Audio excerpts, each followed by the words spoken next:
Assalamualaikum warahmatullahi wabarakatuh. Selamat siang semuanya. Selamat datang kembali di channel kesayangan kita, Ilo Ekstrim. Dan semoga di hari Jumat ya, hari Jumat ini teman-teman semuanya selalu dalam keadaan sehat walafiat tanpa kekurangan satu apapun. Amin amin ya robbal alamin. Dan kembali lagi di hari ini kita akan mencoba membagikan kisah yang berpart ya, yaitu kisah dari Mas Restu Wiraatmaja. Salah satu penulis muda berbakat asal Cirebon ya, yang mana kisah-kisahnya itu selalu menggugah. Dan kali ini kembali lagi dengan kisah pesugihan yang unik banget kisahnya kali ini. Kita sudah coba cari dan ini yang terbaik nih sepertinya untuk kita bawakan untuk teman-teman semua. Dan kami ucapkan terima kasih kepada seluruh teman-teman yang sudah mendukung kami, mensupport kami dari ketiga channel kami, yaitu Ilo Ekstrim, Ekstrim Movie, dan Ilo Bercerita.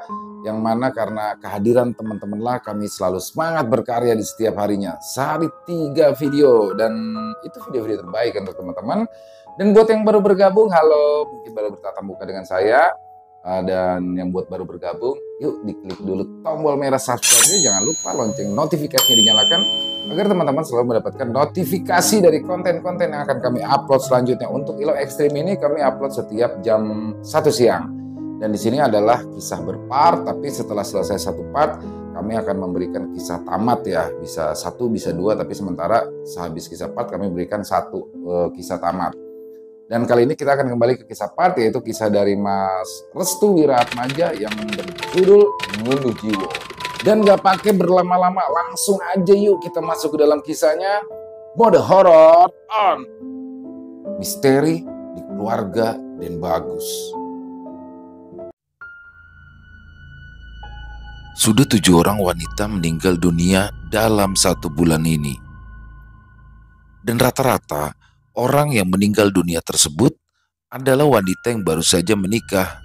Dan entah mengapa, kejanggalan ini membuat Pak Sumardi selaku orang yang biasa memandikan jenazah mencoba mencari tahu terkait kematian aneh yang terjadi kepada setiap orang yang baru saja menikah. Kematian yang terus terjadi dalam kurun waktu yang singkat membuat Pak Sumardi dan juga istrinya bertanya-tanya terkait apa yang sedang terjadi di desanya. Pasalnya, setiap para wanita pengantin tersebut meninggal dunia pasti saja meninggalkan jejak yang sangat mengganjal bagi mereka berdua. Korban ke-8, Jawa Tengah. Langkah kaki pria tua itu berjalan ke arah sebuah gubuk yang kini sudah ramai dengan banyak orang dengan mengenakan pakaian serba hitam. Selain itu, pria tua itu juga tampak cuek dengan tangisan yang bercampur dengan teriakan akan tidak terimanya kematian salah seorang anggota keluarganya. Pak Sumardi namanya. Dia adalah salah satu orang di desa Tapakromo yang berprofesi sebagai lebe, atau orang yang biasa melayani desa yang ditunjuk langsung oleh kepala desa. Kedatangannya bukanlah sebuah berita yang baik. Jika Pak Sumardi telah membawa peralatan seperti minyak, sisir, dan hal lainnya di salah satu rumah warga, berarti besar kemungkinan kedatangannya adalah memberikan kabar duka bagi keluarga tersebut. Hal ini dikarenakan pekerjaannya yang menjadi bagian dari pelayanan desa mengharuskan Pak Sumardi untuk membantu segala proses yang terjadi di desa seperti kematian ataupun pernikahan. Dan kali ini Pak Sumardi mendatangi salah seorang rumah warga untuk bermaksud memandikan jenazah.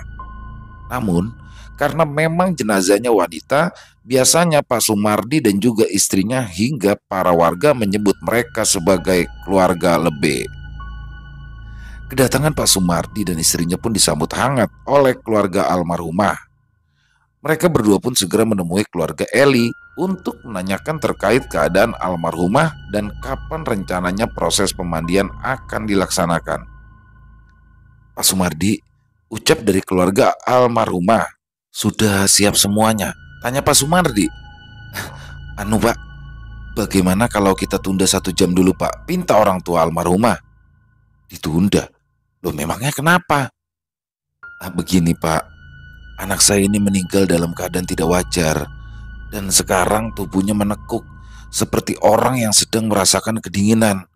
Sudah beberapa kali kami rentangkan kembali tubuhnya, tapi tidak bisa juga diluruskan, Pak. Pak Sumardi merasakan ada yang aneh dengan penuturan dari orang tua almarhumah tersebut. Ya, baru kali ini dirinya menemukan jenazah wanita yang tubuhnya menekuk dan tidak bisa diluruskan. Karena penasaran, Pak Sumardi dan istrinya yaitu Ibu Sumi pun menuju ke kamar almarhumah. Dan saat mereka berdua tiba di kamar, Pak Sumardi dan Ibu Sumi terkejut saat melihat tubuh jenazah wanita itu dalam keadaan tertekuk. Kedua tangan dan kakinya benar-benar menekuk dan menghadap miring ke sebelah kiri. Lalu bagian kepalanya menunduk ke bawah seperti apa yang dikatakan oleh orang tua dari almarhumah, seperti sedang kedinginan. "Bu," ucap Pak Sumardi. "Ya, aku ngerti, Pak," ucap Ibu Sumi. Pak Sumardi pun lalu meminta kepada orang tua almarhumah tersebut untuk membawa si almarhumah ke tempat pemandian jenazah sebelum nantinya jenazah tersebut dimandikan. Karena jika telat dan berlama-lama dalam prosesnya, maka resiko terbesarnya adalah jenazah tersebut tidak bisa diluruskan kembali tubuhnya. Beberapa anggota keluarga dari almarhumah pun membawa tubuh almarhumah menuju ke tempat pemandian jenazah. Pak Sumardi dan Ibu Sumi pun segera melakukan tugasnya untuk memandikan jenazah tersebut. Namun, sebelum mereka berdua memandikan jenazah, tugas penting dari Pak Sumardi dan juga Ibu Sumi adalah meluruskan tubuh dari jenazah itu. Tubuh si almarhumah sudah berada di tempat pemandian. Tirai sudah ditutup dengan rapat. Ibu Sumi dan Pak Sumardi siap melakukan tugasnya. Percikan air sudah memenuhi tong besar yang biasa digunakan untuk memandikan jenazah. Di luaran, orang-orang pun mulai menanyakan apa yang terjadi dengan jenazah. Ya, mereka semua penasaran dengan apa yang terjadi di tempat pemandian karena waktu penguburan sudah mundur dari ketetapan yang biasa dilakukan. Dan selain itu, keranda mayit pun juga sudah datang. Orang-orang yang bertugas untuk mengubur jenazah kembali ke rumah si almarhumah untuk menanyakan kapan jenazah akan dimakamkan. Berbagai keriuhan terdengar di luaran tempat pemandian, dan saat Ibu Sumi menanggalkan satu persatu pakaian dari tubuh jenazah, Pak Sumardi memilih untuk berada di luaran. Ia keluar sejenak untuk memberikan waktu kepada sang istri agar bisa meluruskan tubuh si jenazah tersebut. "Bu, jangan lupa oleskan dengan minyak," ucap Pak Sumardi dari balik tirai. Hatinya begitu tidak tenang. Ia benar-benar merasakan kengerian yang luar biasa tatkala mendapati jenazah semacam ini. Mungkin jenazah yang meninggal dengan luka yang berada di sekujur tubuh sudah biasa. Mungkin jenazah yang meninggal dengan meninggalkan bekas luka borok sudah biasa. Akan tetapi, jenazah yang meninggal dunia dengan tubuh yang menekuk hingga membuat bagian anggota tubuh lainnya sulit dikembalikan lagi seperti semula, itu adalah hal yang tidak biasa. Batin Pak Sumardi seolah mengira-ngira akan adanya kemungkinan-kemungkinan aneh yang terjadi kepada almarhumah. Dia seperti melihat sedikit gambaran kecil terkait kematian yang dirasakan oleh almarhumah. Entah karena memang ada sesuatu yang membuatnya seperti itu atau karena faktor tertentu yang membuat tubuhnya menekuk hingga sulit diluruskan kembali. Selama Ibu Sumi melakukan tugasnya, lehernya pun sering merasakan hawa merinding yang sangat besar. Di bagian telinganya sering terdengar angin kecil seolah-olah ada yang meniupnya dari arah belakang. Lalu muncul bau busuk dari salah satu bagian sensitif dari jenazah tersebut. Ibu Sumi kala itu berpikir jika bau busuk tersebut dikarenakan kotoran dari si jenazah yang memang belum dikeluarkan, jadi Ibu Sumi pun tidak ingin memiliki pemikiran buruk terkait bebauan tersebut. Telapak tangan Ibu Sumi pun mulai mengoleskan dengan sebuah minyak. Minyaknya minyak khusus entah jenis apa, tapi minyak tersebut sangat ampuh untuk meluruskan tubuh jenazah yang menekuk atau memang mampu meluruskan bagian-bagian lainnya. Setelah dioleskan ke telapak tangan, mula-mula Ibu Sumi mulai mencoba untuk meluruskan bagian tangan. Ia terlihat sangat telaten hingga menguruti tangan tersebut beberapa kali. Alhasil tangan dari si jenazah tersebut pun kini menjadi lemas yang awalnya sangat keras, kondisi tangan yang menekuk kini sudah bisa diluruskan kembali seperti semula. Dari tangan, Ibu Sumi pun kembali melanjutkan pengolesan minyak tersebut ke bagian kaki. Di bagian ini, Ibu Sumi merasa tubuhnya berat. Resiko yang besar saat dirinya memandikan jenazah adalah dia juga merasakan hal yang sama seperti apa yang dirasakan jenazah. Sempat kala itu Ibu Sumi mengucapkan sesuatu seperti merasa kesakitan. Pak Sumardi pun segera menanyakan apa yang terjadi di tempat pemandian tersebut. Bu, aman toh?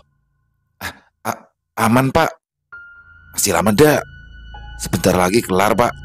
Dengan terpaksa, Pak Sumardi pun kembali mengurungkan niatnya untuk membantu. Dia terkadang khawatir jika istrinya terlalu menekankan diri untuk membantunya. Akan tetapi, bentuk kesetiaan yang dilakukan oleh Ibu Sumi benar-benar membuat Pak Sumardi sangat menjaganya. 5 menit pun berlalu. Ibu Sumi pun sudah berhasil meluruskan bagian kakinya. Dan kini ia pun segera melakukan langkah terakhir, yaitu mengembalikan posisi kepala si jenazah yang menunduk ke bagian bawah. Hati Ibu Sumi sempat terheran-heran dengan kondisi jenazah tersebut. Duk, apa sih yang membuatmu seperti ini?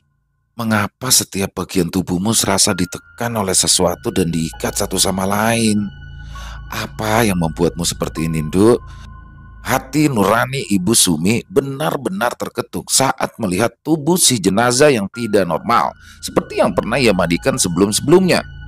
Ia pun kembali mengoleskan telapak tangannya dengan minyak tersebut dan segera mengurut bagian leher si jenazah agar posisinya bisa kembali seperti semula. Dan saat dimana jari jemarinya mulai menguruti leher si jenazah, tiba-tiba leher Ibu Sumi seolah seperti ditekan oleh sesuatu hingga dirinya kala itu merasa kesakitan. Astagfirullah, leherku. Pak Sumardi yang mendengar hal tersebut pun kembali terperanjat dan bangkit dari duduknya. Ia tampak tidak tenang setelah mendengar keluhan dari suara istrinya yang sedang membereskan bagian terakhir dari jenazah tersebut. Bu, bagaimana? Ada apa, Bu? Tanya Pak Sumardi dengan nada yang penuh kekhawatiran. Tidak apa-apa, aman Pak, aman, sebentar lagi selesai. Ibu Sumi pun segera melanjutkan pekerjaannya. Dia pun menguatkan diri sebisa mungkin untuk bisa menyelesaikan pekerjaannya dengan baik. Suara percikan air yang awalnya mengalir kini tiba-tiba terhenti. Keanehan pun mulai terjadi saat Ibu Sumi memperhatikan tiap tetes air yang menetes dari selang yang diletakkan di tong pemandian. Dari luaran, ia mendengar suara kaki yang digesrekkan secara perlahan. Bunyinya sangat berirama hingga membuat bulu kuduk Ibu Sumi merinding dibuatnya. Perlahan, Ibu Sumi pun meletakkan kepala jenazah tersebut. Ia melihat ada sesosok bayangan hitam yang berada di bagian samping kanan tirai. Ibu Sumi paham betul jika suaminya berada di bagian sebelah kiri, sedangkan di bagian kanan adalah bagian yang tidak bisa terjamah oleh siapapun karena lokasinya berdekatan dengan perkebunan. Sedangkan bagian kirinya adalah bagian yang bisa dimasuki oleh para warga. Lantunan doa terus-menerus diucapkan Bu Sumi dalam hatinya. Bibirnya yang semula kering kini akhirnya terbasahkan dengan air liur mulutnya karena pergerakan dari mulut Bu Sumi terhadap bacaan doa yang dilantunkannya tanpa suara. Suara itu tampaknya terhenti saat berada tepat di dekat tirai. Ibu Sumi pun memperhatikan bentukan kaki dengan cara menundukkan kepalanya ke bawah. Matanya benar-benar jeli saat melihat bagian dari ujung kaki hingga mendapati sebuah keanehan yang terjadi.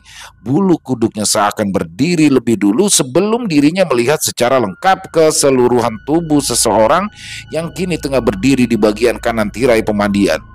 Jantung Bu Sumi berdegup kencang. Nafasnya mulai tidak stabil, bibirnya terus-menerus digerakkan dengan membaca bacaan doa untuk memohon perlindungan dari gangguan-gangguan aneh yang sedang dirasakannya. Kedua tangan Ibu Sumi tiba-tiba menjadi lemas saat dirinya mendengar sesuatu dari tempat si jenazah tersebut ditidurkan. Bunyi gerakan tulang yang benar-benar jelas dan penampakan sebuah kaki yang seluruh bagiannya mirip seperti kaki si jenazah tersebut. Krek, dua kali suara tulang itu berbunyi seakan-akan telah membuat telinga Bu Sumi enggan mendengar apapun lagi. Ia tahu suara itu benar-benar dari si jenazah seakan menaklukkan rasa takutnya. Ibu Sumi pun memberanikan diri mengangkat wajahnya ke atas. Dan apa yang terjadi? Posisi wajah dari jenazah tersebut telah menghadap ke arah Bu Sumi.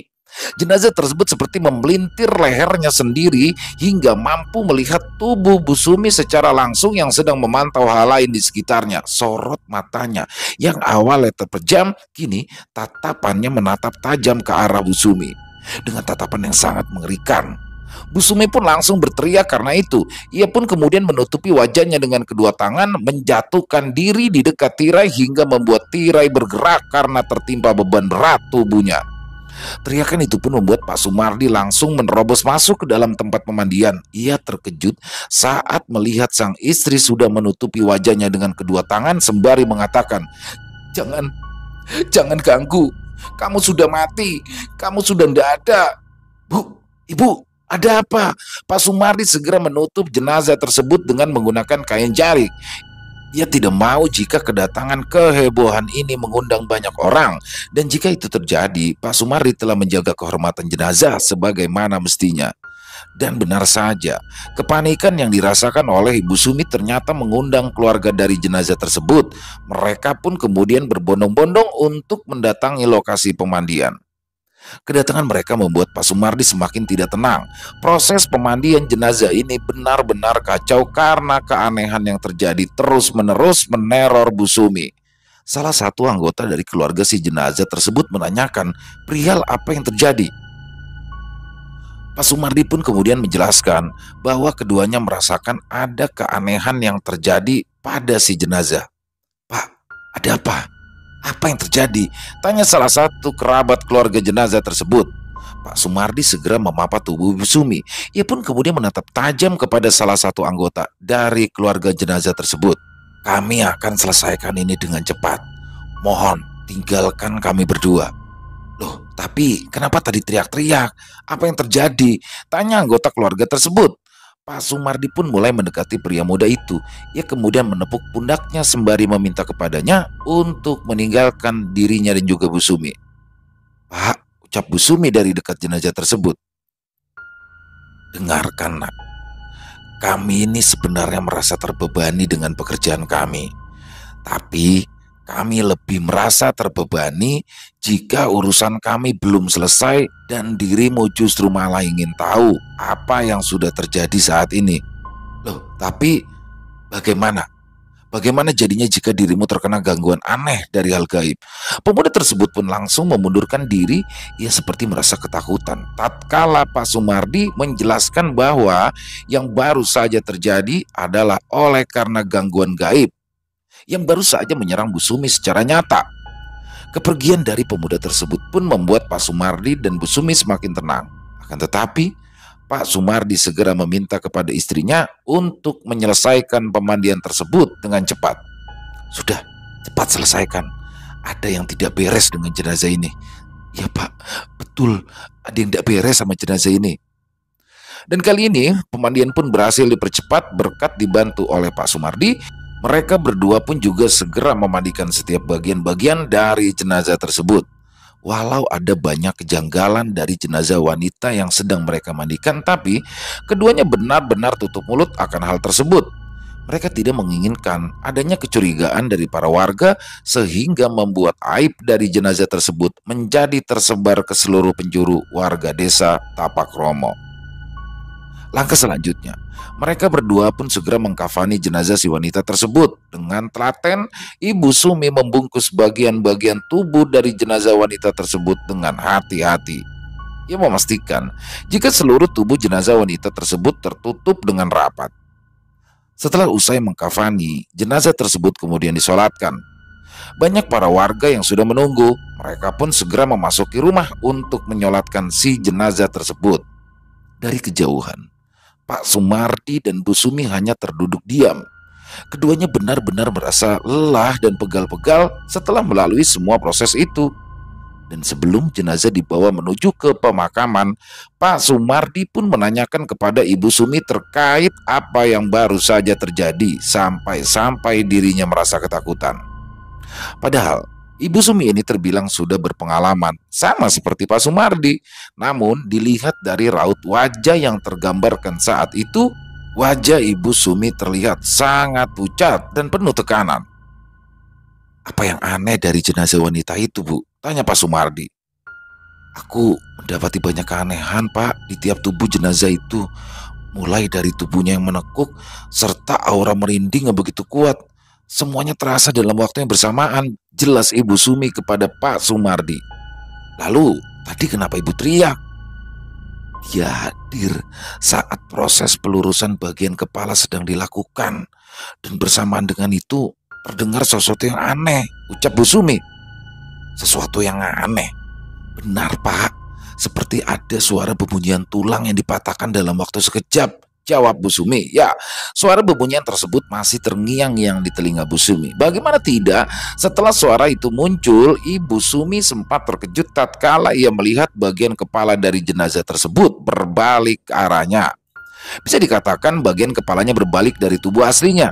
Dan atas ketakutan tersebut, Ibu Sumi hanya terdiam. Ia bersama dengan Pak Sumardi pun hanya menunggu di hadapan rumah duka sampai jenazah tersebut dimakamkan.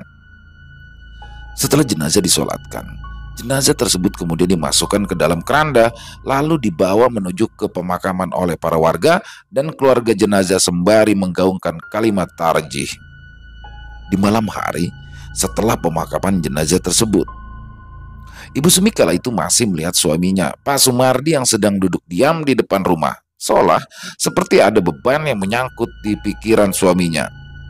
Ibu Sumi mencoba menanyakan permasalahan apa yang sedang dipikirkan. "Tumben ngelamun, Pak. Memang ada apa?" "Bapak itu masih ngerasa ada yang janggal, Bu. Sudah hampir 8 orang meninggal dalam 1 bulan. Tapi anehnya, rata-rata semuanya meninggal dalam keadaan pengantin baru." "Loh, Ibu juga mikir gitu loh, Pak. Apalagi sama yang terakhir ini. Ibu ngerasa pengantin yang baru meninggal ini seperti ada sangkut pautnya sama yang sudah-sudah." "Maksudnya gimana, Bu?" "Iya, Ibu itu selalu nyium bau busuk di daerah kemaluan si wanita tersebut. Tidak mungkin juga bau busuk tersebut dihasilkan karena hal-hal lain yang bersifat intim. Bau busuknya itu seperti memang ada yang menaruh bangkai di dalam kemaluan tiap jenazah para pengantin wanita." Entah mengapa, Ibu Sumi serasa ada yang aneh dengan kematian setiap jenazah pengantin wanita yang biasa ia dan suaminya mandikan. Setiap kematian dari pengantin wanita tersebut seperti terikat satu sama lain dan memiliki benang merah yang sama, yaitu bau busuk pada bagian kemaluan. Sepertinya kematian ke-8 orang pengantin ini bukan kematian yang normal, Bu. Maksudnya gimana, Pak? Ada sesuatu yang sudah terjadi karena kematian aneh tersebut. Ibu Sumi pun mengangguk faham. Kini dirinya menganggap jika kematian tiap pengantin wanita yang terjadi di desanya bukanlah kematian yang wajar, melainkan kematian yang disebabkan oleh sesuatu yang belum terungkap. Semakin malam, hawa dingin di desa Tapakromo semakin menusuk ke bagian tubuh hingga menembus ke tulang. Ibu Sumi dan Pak Sumardi pun segera masuk ke dalam kamarnya, dan saat mereka ingin masuk ke dalam kamar, keduanya mendengar suara tangisan dari arah kamar kosong yang dulunya digunakan untuk menyimpan barang-barang bekas dan tak layak pakai. "Pak, denger nggak?" "Ya, Bu, denger. Ada yang nangis, Pak, dari arah gudang." Keduanya pun lalu berjalan menuju ke arah gudang tempat penyimpanan barang-barang bekas miliknya. Dan tak disangka, semakin mereka berdua mendekat ke ruangan tersebut, hawa merinding serta suara tangisannya pun semakin membesar hingga membuat langkah mereka berdua sedikit gugup.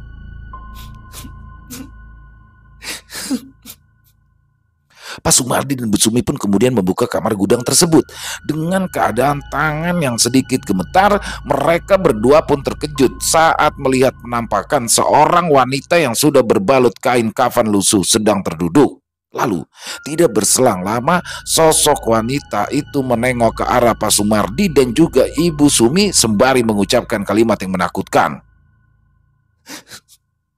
Tolong, tolong bebaskan saya. Wanita itu menangis sembari kedua tangannya terus menggaruk-garuk bagian bawah kemaluannya. Lalu bersamaan dengan itu muncul cairan yang menetes secara perlahan. Semerbak bau busuk mulai tercium. Pak Sumardi segera menarik tangan istrinya, akan tetapi Ibu Sumi kala itu hanya terdiam sembari terus menatap sosok wanita pengantin yang baru saja ia mandikan tadi pagi. Dok, ayo pulang ke alammu ya. Akan tetapi sosok pengantin tersebut justru marah. Ia pun kemudian mengangkat kedua tangannya dan menekuknya hingga terbalik. Suara hentakan tulang terdengar dengan jelas. Pak Sumardi sudah tidak tahan. Ia kemudian menggapai gagang pintu dan menutup ruangan tersebut rapat-rapat. Ibu Sumi menangis terseduh saat dirinya mengetahui jika ada sesuatu yang memang sudah terjadi kepada arwah pengantin tersebut. Bagi orang-orang yang memang dikhususkan untuk bisa merasakan luapan emosi arwah, Ibu Sumi dan Pak Sumardi kerap kali mendapatkan hal-hal istimewa dari jenazah-jenazah yang sering mereka mandikan.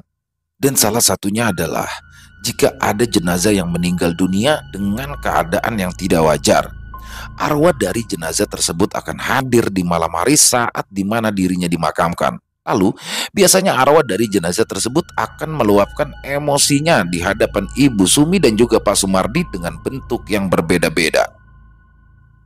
Ada yang berbentuk dengan raut wajah yang seram, marah, penuh dengan kebencian. Ada yang tangisan atau bentukan lainnya seperti sesuatu yang tidak biasa. Sesuatu yang tidak biasa inilah yang terkadang mengganggu Bu Sumi dan juga Pak Sumardi.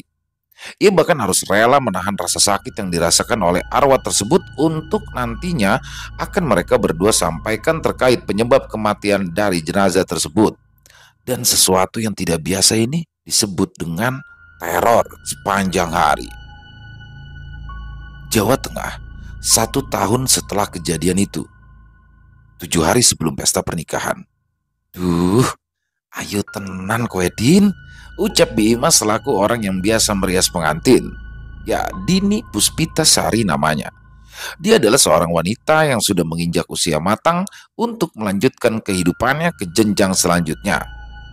Dipersunting oleh pria kaya asal desa sebelah, Dini sangat bangga. Ia bahkan terus-menerus mendatangi Bima, perias pengantin milik pribadi keluarga suaminya. Dini pun semakin yakin jika di hari pernikahannya dia akan mendapatkan kecantikan yang membuat orang-orang terpesona terkhusus dari keluarga suaminya. Setelah Dini berkunjung ke rumah Bima, sang calon suami yang bernama Bagus Pramulyo Hantoro biasanya sudah menunggu di depan rumah Bima dengan mobil Toyota Corolla Cross berwarna putih. Sembari mengepus rokok kreteknya, Bagus sedang menikmati hari-hari menuju pernikahan antara dirinya dengan wanita yang sangat ia cintai, yaitu Dini Puspita Sari. Tidak berselang lama, wanita yang ditungguinya itu pun keluar dari rumah. Dan seperti biasa, Dini menyalami tangan Bima lalu mencium kedua pipinya. Duh, jangan lupa, ini sisirnya sama bunga melatinya. Kalau bisa, kamu makan melati ini di 7 hari sebelum pesta pernikahanmu. Oh iya, satu lagi. Sisir ini hanya boleh kamu sisir di pagi dan siang hari ya. Jangan sesekali menyisir rambut di malam hari. Jelas, Bima? Loh, Bi, memangnya kenapa? Tanya Dini. Dan ketika mereka berdua sedang asik-asiknya berbincang terkait hal-hal aneh yang tidak boleh dilakukan di malam hari, tiba-tiba seorang wanita muda dengan umur yang sudah memasuki kepala 2 pun langsung mengagetkan Bima dan juga Dini. Nanti demit manten datang, ucap Cici, anak tunggal dari Bima yang kadang sering membantu Bima untuk merias pengantin.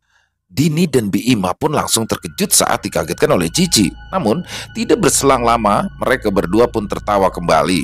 Ya, mereka semua seperti layaknya saudara dan juga memiliki ikatan keluarga yang kuat. Maklum, Dini terlahir bukan dari kalangan orang yang mampu.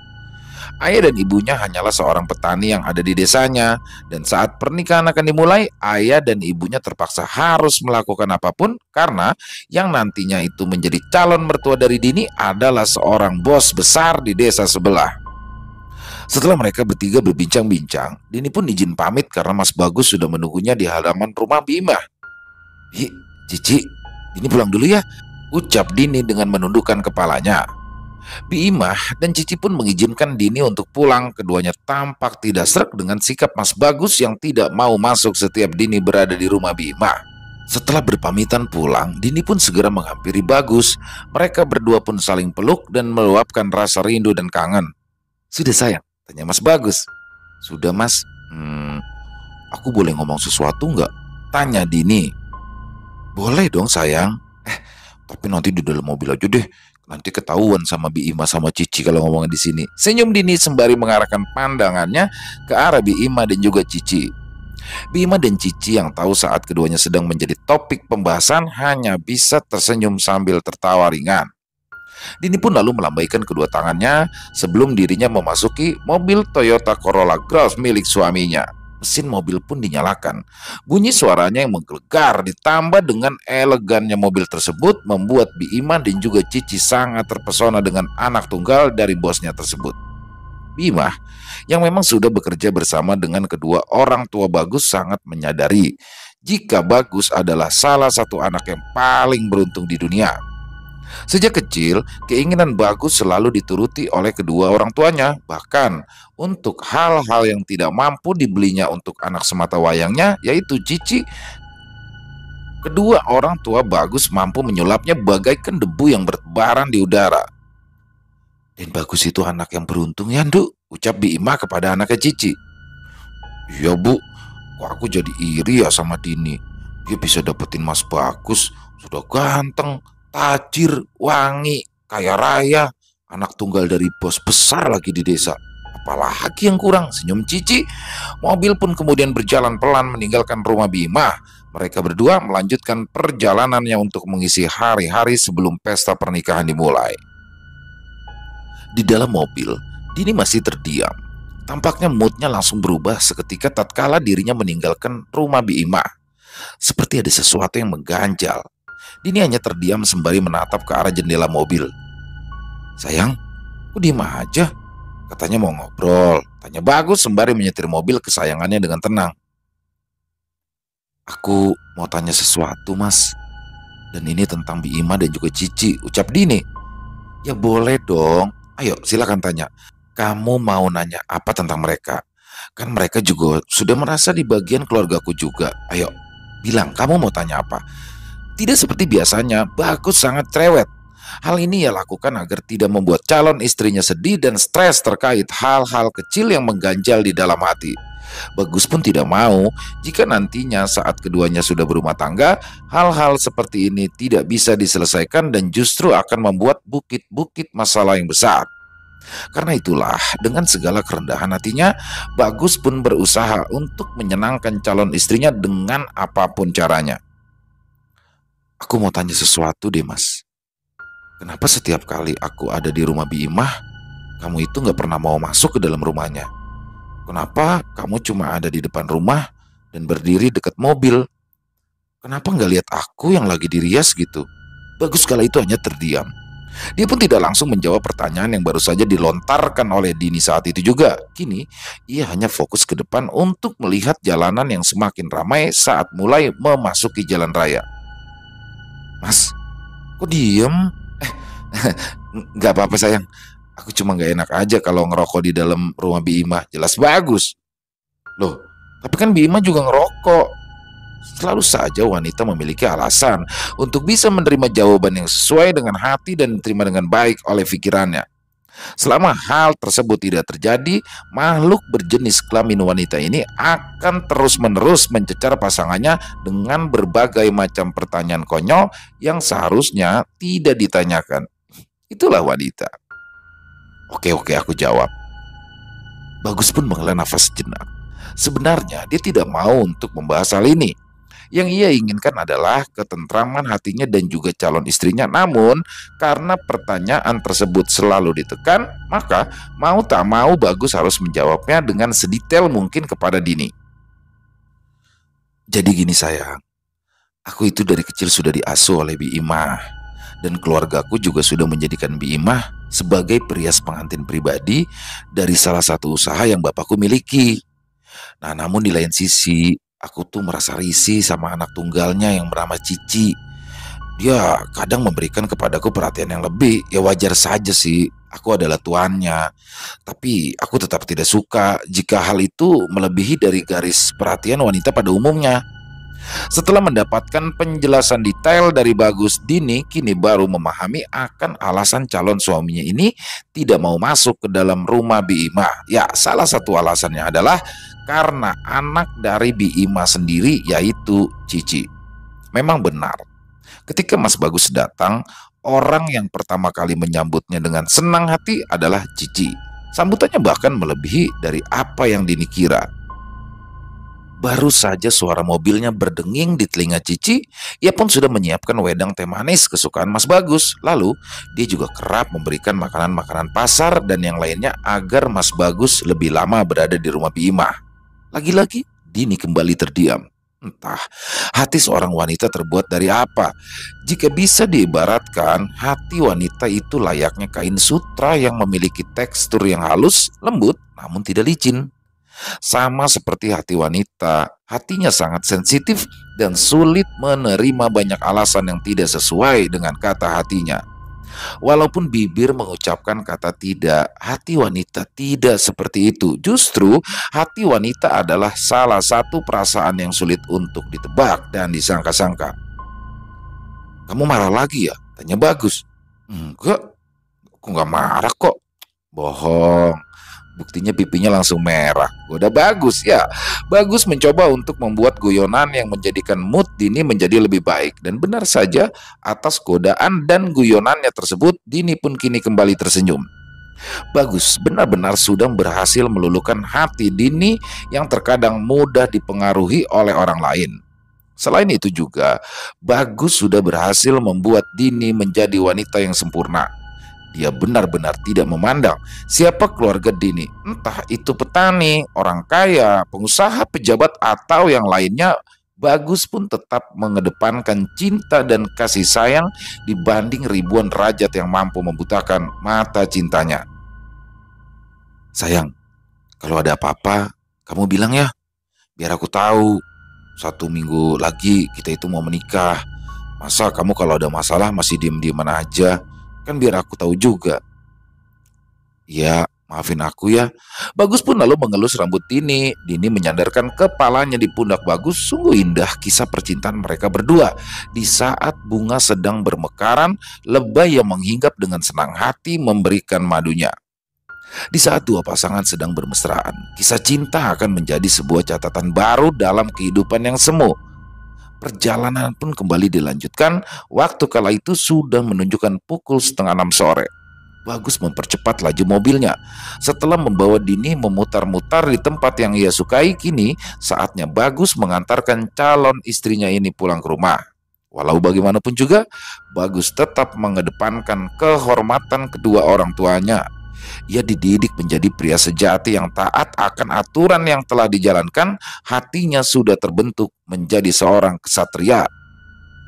Hal ini dikarenakan didikan dari kedua orang tuanya yang begitu menjunjung tinggi kehormatan serta sifat lemah lembut yang dimiliki oleh Bi Imah sewaktu mengasuhnya di waktu kecil. Sesampainya di rumah Dini, Bagus pun mematikan mesin mobilnya. Suara derungan dari mobil tersebut membuat kedua orang tua Dini segera keluar dari rumahnya untuk menyambut calon mantu tercinta. Bagus dan Dini pun keluar dari dalam mobil. Mereka berdua menerima sambutan hangat dari kedua orang tua Dini, yaitu Pak Terjo dan Ibu Sri. "Assalamualaikum," ucap Dini. "Waalaikumsalam." "Wah, kalian sudah pulang toh? Bapak dan Ibu kira kalian akan lama jalan-jalannya," ucap Pak Terjo. "Ya enggak lah Pak, kan kami berdua sebentar lagi akan menikah. Ya jadi kami lebih memilih untuk jalan-jalan di sekitaran desa saja, sekaligus mengantarkan Dini ke Bi Imah." Jelas Bagus. Oh, begitu. Bima sehat? Tanya Pak Terjo. Alhamdulillah, beliau sehat, Pak. Oh iya, karena sudah sore, Bagus mau langsung pulang saja ya, Pak. Bu, ucap Bagus. Loh, Den Bagus nggak mau mampir dan makan kolak singkong buatan ibu mertuamu dulu, ucap Pak Terjo dengan candaan khasnya. Bapak bisa saja. Kebetulan ibu sama bapak di rumah sudah menunggu. Malam ini kami mau membahas terkait dengan pernikahan. Jadi aku mau cepet-cepet semuanya dibereskan. Jelas Bagus. Mendengar kalimat tersebut, hati Pak Terjo dan Ibu Sri menjadi terenyuh. Keduanya benar-benar tidak menyangka jika calon menantunya ini benar-benar mempersiapkan semuanya seorang diri. Sedangkan Pak Tejo dan Ibu Sri, mereka berdua hanya bisa memberikan doa dan bantuan lainnya yang mungkin tidak seperti layaknya keluarga Bagus yang memiliki segalanya untuk dipersiapkan. Nah, sebelumnya kami sekeluarga mengucapkan rasa syukur dan terima kasih yang banyak ya nak. Kami tidak menyangka jika sebentar lagi derajat kami akan diangkat oleh Tuhan melalui pernikahan kalian berdua. Semoga saja selama pernikahan berlangsung tidak ada kendala dan juga gangguan. Amin. Bagus minta doanya. Semoga putri bapak dan ibu nggak ngambekan terus ya. Dini pun langsung mencubit perut Bagus dan sontak saja Bagus langsung berteriak sembari tertawa kegirangan. Mereka semua pun tertawa dengan hal kecil seperti ini. Benar-benar kebahagiaan yang diciptakan oleh diri sendiri. Mereka semua berhasil memberikan kebahagiaan yang layak untuk bisa melanjutkan kehidupan selanjutnya. Selesai berpamitan dengan Pak Terjo dan juga Ibu Sri, Bagus pun segera memasuki mobilnya. Aku pulang dulu ya. Assalamualaikum. Waalaikumsalam. Mobil pun melaju meninggalkan halaman rumah Dini dan menuju ke sebuah desa yang bernama Tejo Kromo. Ia kemudian sejenak membuka jendela hanya untuk melihat wajah cantik calon istrinya, Dini. Seketika, Dini memperlihatkan senyuman terindahnya seperti layaknya bulan purnama yang memiliki keindahan sinarnya. Desa Tejo Kromo adalah desa yang sangat sejahtera. Dilihat dari tempatnya yang berada di bagian atas, desa Tejo Kromo diberkati dengan tanah yang subur dan warganya yang memiliki profesi berbeda-beda. Ada yang berprofesi sebagai peternak, tukang kayu, petani, bahkan banyak dari mereka memilih untuk menjadi pengusaha kain. Namun, di desa Tejo Kromo, hampir semua orang mengenal Bagus. Orang-orang mengenalnya karena termasuk anak sematawayang dari bos kayu terbesar di desa itu. Kedua orang tua Bagus juga memiliki banyak pekerjaan yang salah satunya adalah sebagai pengatur pernikahan di sebuah tempat. Tidak heran jika saat musim nikah tiba, keluarga Bagus akan sangat sibuk untuk mengatur seluruh kegiatan yang berkaitan pernikahan. Sesuai dengan apa yang sudah diceritakan oleh Bagus, Biimah adalah orang yang sangat penting di keluarganya. Berkat Biimah, kedua orang tua Bagus memiliki usaha tambahan dan menjadikannya sebagai orang tersukses di desa Tejo Kromo.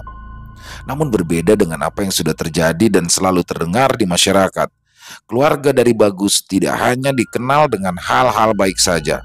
Ada satu aib yang sangat populer di desa Tejo Kromo terkait dengan keluarga Bagus. Ya, warga desa telah mengetahui kegagalan Bagus dalam membangun rumah tangga. Bagus sudah 2 kali gagal membangun keluarga karena setiap kali dirinya menikah, istri yang dinikahinya langsung meninggal dunia. Dan itu biasanya terjadi setelah beberapa hari pernikahannya berlangsung. Tidak heran jika orang-orang menyebut Bagus sebagai duda muda di desanya. Dan oleh sebab itulah, kedewasaan dari Bagus tidak diragukan lagi. Dia mampu membuat para wanita yang dicintainya luluh dengan apa yang ia lakukan. Rumor yang buruk di keluarga Bagus ternyata hanya diketahui oleh sebagian orang. Mereka yang mengetahui hal tersebut biasanya adalah orang-orang yang berasal dari keluarga korban atau mantan istri Bagus. Lalu tersebarlah ke beberapa penjuru warga hanya untuk memberikan kepercayaan terkait dengan hal aneh yang dianut oleh keluarga Bagus sendiri. Namun, rumor yang dibagikan oleh para warga ini tidak diindahkan oleh orang-orang yang tetap memuja dan memuji keluarga Bagus. Mereka juga yang sudah berkecimpung dalam pekerjaan yang dimiliki oleh orang tua Bagus tidak akan mempercayai rumor kotor yang disebarkan oleh orang-orang yang memang tidak menyukai keluarga Bagus. Mobil pun terhenti di sebuah rumah mewah yang berada di tengah-tengah desa. Rumah yang dibangun di atas tanah yang sangat subur itu memiliki banyak sekali tanaman di depannya. Gerbang rumah yang menjulang tinggi hingga terdapat beberapa orang yang sering berlalu lalang karena memiliki urusan dengan kedua orang tuanya tampak menundukkan kepalanya ketika Bagus datang ke rumah. "Dan Bagus datang," ucap salah seorang di saat mobil Bagus mulai memasuki gerbang rumah. Dari dalam rumah, keluarlah seorang wanita dengan rambut yang disanggul dan berjalan layaknya seorang putri. Dia adalah ibu dari Bagus yang bernama Ning Putri Melati. Orang-orang memanggilnya sebagai Bunda Melati. Hal ini dikarenakan Bunda Melati layaknya seorang ibu dari orang-orang warga desa Tejo Kromo. Dia sangat peduli dengan keluhan yang disampaikan oleh banyak warga. Dia juga tidak segan-segan untuk membantu para warga untuk segera menikah dengan membiayai perhiasan pengantin yang sangat murah meriah. Akan tetapi, kejadian-kejadian aneh biasanya terjadi saat para warga yang menikah dengan tawaran yang sangat menarik dari Bunda Melati. Biasanya, para pengantin yang mendapatkan tawaran tersebut beberapa hari setelahnya akan jatuh sakit. Bunda Melati pun berjalan menuju Bagus yang baru saja turun dari mobil. Bagus yang mengetahui kedatangan bundanya, ia pun lalu menundukkan pandangannya sebagai tanda hormat kepada orang tua. "Kamu yakin akan menikah dengan putri petani itu?" tanya Bunda Melati. Bagus pun hanya terdiam di hadapan ibunya, nyalinya menjadi ciut. Ia seolah tidak berani mengatakan apapun tatkala sudah berhadapan dengan ibunya sendiri. Yang Bagus rasakan ibunya seperti memiliki aura khusus yang membuat orang-orang menunduk tanpa diminta. Karena itulah, pantas para warga yang ada di desa Tejo Kromo sangat menghormati Bunda Melati. Wibawa yang dimilikinya membuat para warga sangat ketakutan dikala dirinya sudah berada dekat dengan Bunda Melati. Sebentar lagi, bunga melati bermekaran. Musim nikah akan tiba, dan kamu berada di musim nikah. Semoga saja sisir yang nantinya diberikan oleh Bima kepada calon istrimu bukanlah sisir yang nantinya menjadi perhitungan selanjutnya. Jelas Bunda Melati. Bagus pun langsung merendahkan tubuhnya hingga tubuhnya hampir bersujud dan mencium kedua kaki ibunya itu. Bagus seperti menolak dengan apa yang menjadi tawaran ibunya terhadap calon istrinya. "Bagus, mohon Bunda, tolong jangan berikan sisir yang bercampur serbuk bunga melati. Sudah 2 kali Bagus gagal membangun keluarga. Apakah Bunda tega dengan Bagus?" Bagus kala itu memohon-mohon kepada ibunya untuk tidak memberikan sisir yang bercampur serbuk melati kepada calon istrinya. Dia tahu sisir yang dimaksud bukanlah sisir biasa. Dan bunga melati yang diberikan oleh Bu Imah juga bukanlah sembarang bunga melati pada umumnya. Bunda Melati merendahkan tubuhnya sembari mengelus rambut anak tunggalnya itu. "Aku tidak yakin kamu akan membangun keluarga, anakku. Jangan lupakan janji yang sudah dibuat oleh keluarga kita."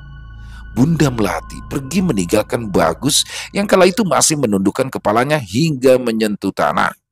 Tidak berselang lama, kedua mata Bagus meneteskan air mata. Ia begitu merasakan kesedihan yang tiada tara tatkala ibunya mengatakan hal tersebut kepadanya, seperti ada luka lama yang dirasakan oleh Bagus. Sisir dan Melati adalah musuh utama dan yang tidak ingin ia temui lagi dalam hidupnya. Karena kedua istrinya juga meninggal karena hal tersebut. Dan oleh sebab itu, Bagus pun tidak ingin semuanya terjadi. Ia ingin melepaskan semuanya dan tidak lagi terikat dengan ajaran sesat yang diajarkan para pendahulunya yang kini menjatuhkan ketakutan dan kutukan itu kepada dirinya. 6 hari sebelum pesta pernikahan. Pagi hari yang indah, Dini pun sudah membantu kedua orang tuanya untuk pergi ke sawah. Dan seperti biasa, sebelum dirinya pergi ke sawah, Dini pun selalu melakukan apa yang sudah diperintahkan oleh Bima, yaitu memakan 1 buah bunga melati dan menyisiri rambutnya di kala pagi, siang, dan juga sore. Bima melarang keras kepada Dini untuk memakan bunga dan menyisir rambutnya di malam hari, entah karena ada pantangan khusus atau yang lainnya. Menurut Bima, hal yang nantinya akan terjadi adalah sebuah kekacauan dalam hidup. Namun, Kalimat yang masih membuat Dini terngiang-ngiang hingga saat itu adalah perkataan dari Cici yang memberikan alasan tidak masuk akal terkait dengan larangan tersebut. Ya, Cici mengatakan jika nantinya Dini melanggar pantangan itu, maka Dini akan dihadiri oleh demit manten yang akan meneror setiap hari. Sembari bercermin, Dini pun kemudian memakan satu buah kembang melati sembari menyisiri rambutnya dengan halus. Perpaduan rasa sepat dan sedikit manis dengan aroma harum dan khusus dari bunga melati membuat Dini merasa melayang-layang olehnya. Setelah memakan kembang melati dan menyisiri rambutnya, Dini pun lalu kemudian keluar dari dalam kamarnya dan membantu kedua orang tuanya yang sudah berada di sawah. Kehidupan yang sederhana membuat Dini tidak melupakan dasar-dasar yang telah ditetapkan oleh keluarganya. Teruntuk di mana dirinya akan menikah nanti, Dini diharapkan dapat memegang semua amanah yang telah diberikan oleh keluarganya. Sementara itu, Pak Sumardi dan Ibu Sumi pun menyadari bahwa bulan pernikahan akan jatuh sebentar lagi. Mereka berdua seolah seperti sudah siap untuk menghadapi hal-hal yang sudah biasa seperti melakukan pemandian terhadap para mayit yang nantinya berguguran tepat di bulan pernikahan. Bu, sebentar lagi akan masuk bulan pernikahan. Bulan yang penuh dengan kematian, jelas Pak Sumardi. Ibu tahu Pak, apa ini ada kaitannya dengan rumor yang beredar ya? Pertanyaan dari Ibu Sumi ini cukup membuat Pak Sumardi terdiam. Mereka berdua bahkan tidak ingin turut campur terhadap rumor-rumor yang beredar di sekitaran warga terkait penyebab kematian para pengantin yang disebabkan oleh satu hal, yaitu tawaran yang biasa diberikan oleh Bunda Melati kepada para warganya agar cepat menikah. Desa ini benar-benar dikelilingi oleh orang-orang yang notabene memiliki kekuatan tertentu. Jika memang rumor yang beredar itu terjadi, kemungkinan besar kita itu harus bisa mencari inti dari permasalahannya. Ya, Ibu Sumi masih belum bisa melupakan jenazah yang meninggal saat dirinya masih dalam keadaan pengantin. Setelah dirinya dan Pak Sumardi telusuri, ternyata jenazah wanita tersebut adalah istri dari seorang anak terkenal di desa Terjokromo yang bernama Bagus. Dan keluarga dari wanita tersebut terus menuntut keadilan kepada keluarga Bagus, namun semuanya sia-sia. Karena itulah mereka pun akhirnya menyebarkan rumor kepada warga lainnya untuk memberikan penjelasan terkait kematian aneh yang dialami anaknya sendiri. Namanya Kusumawati. Dia itu korban ke-8 terhitung semenjak kita memandikan jenazah yang semuanya adalah pengantin. Ke-8 jenazah tersebut benar-benar dirias oleh satu orang yang sama, yaitu prias pengantin pribadi dari keluarga orang terkenal di desa ini karena kekayaannya, jelas Ibu Sumi. Ketika Ibu Sumi menyebutkan nama Biimah, dadanya begitu sesak, jantungnya berdegup kencang. Ya, Ibu Sumi seolah seperti menaruh kecurigaan yang sangat besar kepada salah seorang warga desa yang sejak dulu bekerja di keluarga Bagus. Seakan menjadi gambaran terbaru dari Ibu Sumi dan juga Pak Sumardi. Mereka berdua pun lalu mengunjungi rumah korban ke-8 yang bernama Kusumawati. Tujuan mereka tidak lain dan tidak bukan adalah ingin mencari tahu terkait kematian aneh yang terjadi kepada korban 8 ini. Keinginan mereka hanyalah satu. Sebelum musim pernikahan tiba, mereka berdua sudah bisa menghentikan ini semua dengan mengaitkan beberapa pihak. Jika tidak, maka korban-korban selanjutnya akan berguguran. Pak Sumardi dan Ibu Sumi pun mengunjungi rumah keluarga Kusumawati. Seperti biasa, kedatangan mereka berdua benar-benar sangat ditakuti oleh para warga. Setiap kali Pak Sumardi dan Ibu Sumi mendatangi rumah warga, itu menandakan telah terjadi kematian dari salah satu anggota keluarga itu. Namun, berbeda untuk kali ini, kedatangan dari Pak Sumardi dan Ibu Sumi benar-benar menginginkan titik terang terkait dengan 1 tahun setelah kematian Kusumawati. Saat mereka tiba di rumah keluarga Kusumawati, seorang pria muda yang diyakini sebagai adik dari almarhumah pun menyambut kedatangan keduanya. Pak Sumardi, Ibu Sumi, ada apa ya? Apa ada kabar dari desa jika salah satu keluarga kami ada yang meninggal? Tanya pria tersebut. Pak Sumardi dan Ibu Sumi pun hanya tersenyum, dan tidak berselang lama, anggota keluarga lainnya pun juga mulai keluar secara bersamaan. Mereka semua pun menyambut kedatangan Pak Sumardi dan juga Ibu Sumi yang tidak seperti biasanya mengunjungi rumah warga kecuali jika memang ada tugas dari desa untuk memandikan jenazah. Pak Sumardi, Bu Sumi, tumben berdua mengunjungi rumah kami. Apa ada sesuatu hal yang memang terjadi pada keluarga kami? Tanya orang tua Kusumawati. Oh, tidak Pak, Bu. Kami berdua itu ingin bersilaturahmi saja. Semestinya ya setelah 1 tahun kita mendapatkan sebuah kasus yang aneh dalam sejarah pemandian jenazah dalam hidup kami. Kami ini ingin menanyakan banyak hal. Sebelumnya, pria muda ini bernama siapa? Tanya Ibu Sumi.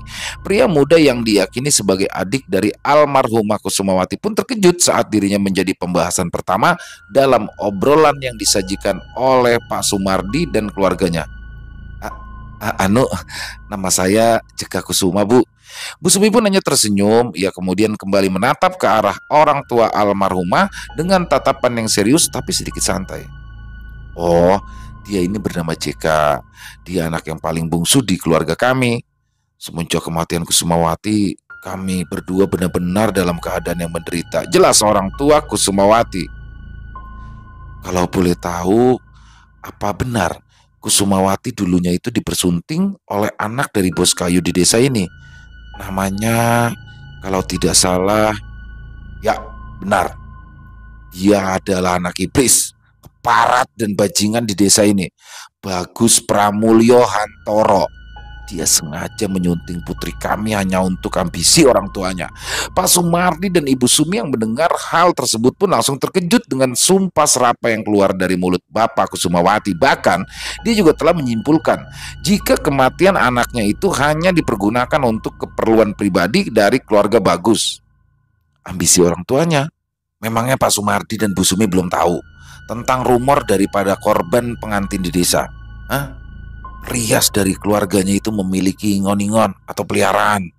Sebenarnya yang dimaksud oleh bapaknya Kusumawati adalah peliharaan yang tidak tampak atau gaib. Biasanya orang yang memiliki peliharaan itu harus siap juga untuk memberi makan yang bertujuan sebagai salah satu syarat agar peliharaannya tersebut tetap terikat dan terkekang dengan kehendak yang diinginkan orang tuanya.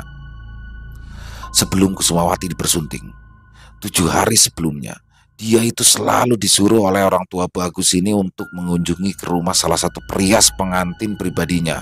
Lalu Wati diberi satu kresek hitam berisi kembang melati dan sisir khusus yang hanya boleh digunakan olehnya. Kembang melati dan sisir, iya benar. Dan ada yang aneh saat itu, Wati itu hanya boleh memakannya di kala waktu pagi, siang, dan sore. Dia tidak boleh memakan atau menyisir rambut di malam hari. Katanya jika nanti melanggar pantangan itu, maka demit manten akan datang. Dek, Ibu Sumi mengingat sesuatu. Dirinya dan Pak Sumardi saling menatap satu sama lain. Sepertinya keduanya mengetahui bentukan dari demit pengantin yang sudah dimaksud oleh bapak dari Kusumawati ini. Di hari ke-6, saat dimana Wati ingin sholat, dirinya mengaku melihat kejadian aneh di kamar mandi tatkala ingin mengambil air wudhu. Wati mendapati banyak sekali kembang melati yang berjatuhan di lantai. Lalu dia juga menemukan sisir yang sama di kamar mandi.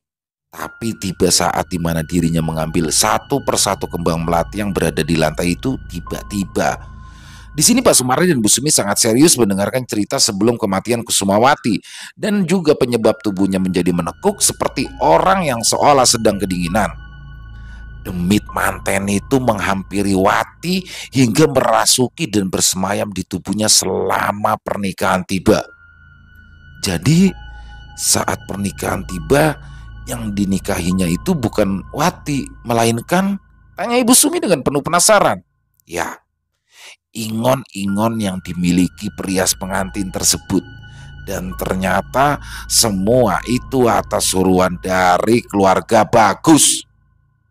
Selesai. Wow, luar biasa. Kisah yang sangat luar biasa. Horornya dapet banget ya.